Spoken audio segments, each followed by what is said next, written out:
Good day, Ma'am and Sir. My name is Kay Hazel Yap. I'm 36 years old from Mitsayap, North Cotabato, Philippines. I am graduate of Bachelor of Science in Business Administration, major in Management. I am married with 3 sons. Their age are 12 years old, 6 years old, and 3 years old. My work experience here in the Philippines, almost 2 years. I serve a 1 couple and their 2 children. Their age are 8 years old girl and 4 years old boy. My duties are taking care of the children, send to school, feed him, and also I do a household chores like washing, cleaning, ironing, cooking, and marketing.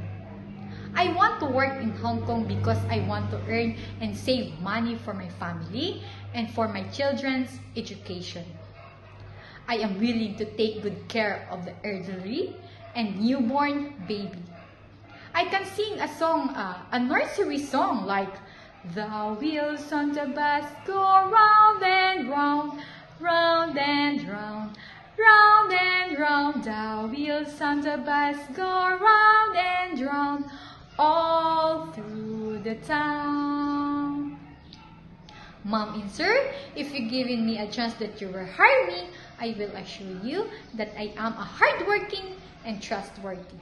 I promise I do my duties and responsibilities. Thank you, Mom and Sir. I'm looking forward to work with you as soon as possible.